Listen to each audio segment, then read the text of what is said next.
किसी शहर के रेलवे स्टेशन पर एक भिखारी रहता था। वो वहां आने जाने वाली रेलगाड़ियों में बैठे यात्रियों से भीख मांगकर अपना पेट भरता था। एक दिन जब वह भीख मांग रहा था तो सूट बूट पहने एक लंबा सा व्यक्ति उसे दिखा। उसने सोचा कि यह व्यक्ति बहुत अमीर लगता है, इससे भीख मांगने पर यह मुझे जरूर अच्छे पैसे देगा। वह उस लंबे व्यक्ति से भीख मांगने लगा। भिखारी को देखकर उस लंबे व्यक्ति ने कहा, तुम हमेशा मांगते ही रहते हो, क्या कभी किसी को कुछ देते भी हो? भिखारी बोला, साहब मैं तो भिखारी हूँ, हमेशा लोगों से मांगता ही रहता हूँ, मेरी इतनी औकात कहाँ कि किसी को कुछ दे सकूं। लंबा व्यक्ति बोला, जब किसी को कुछ दे नहीं सकते तो तुम्हें मांगने का भी कोई हक नहीं है। मैं एक व्यापारी हूँ और लेन देन में ही विश्वास करता हूँ। अगर तुम्हारे पास मुझे कुछ देने को हो तभी मैं तुम्हें बदले में कुछ दे सकता हूँ। इतना कहने के बाद वह लंबा आदमी ट्रेन में बैठकर चला गया। इधर भिखारी उसकी कही गई बात के बारे में सोचने लगा।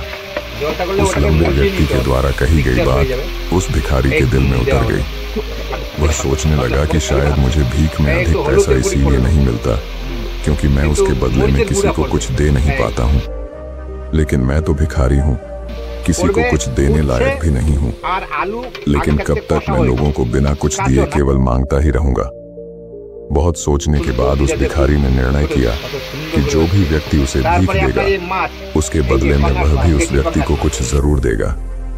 लेकिन अब उसके दिमाग में यह प्रश्न चल रहा था कि वह खुद भिखारी है तो भीख के बदले में वह दूसरों को क्या दे सकता है। इस बात को सोचते हुए 2 दिन हो गए, लेकिन उसे अपने प्रश्न का कोई उत्तर नहीं मिला था। तीसरे दिन जब वह स्टेशन के पास बैठा हुआ था तभी उसकी नजर कुछ फूलों पर पड़ी जो स्टेशन के आसपास के पौधों पर खिल रहे थे। उसने सोचा, क्यों ना मैं लोगों को भीख के बदले कुछ फूल दे दिया करूं। उसको अपना यह विचार अच्छा लगा और उसने वहां से कुछ फूल तोड़ लिए। अब वह ट्रेन में भीख मांगने पहुंचा। अब जब भी कोई उसे भीख देता तो उसके बदले में वह भीख देने वाले को कुछ फूल दे देता। उन फूलों को लोग खुश होकर अपने पास रख लेते थे। अब भिखारी रोज फूल तोड़ता और भीख के बदले में उन फूलों को लोगों में बांट देता था।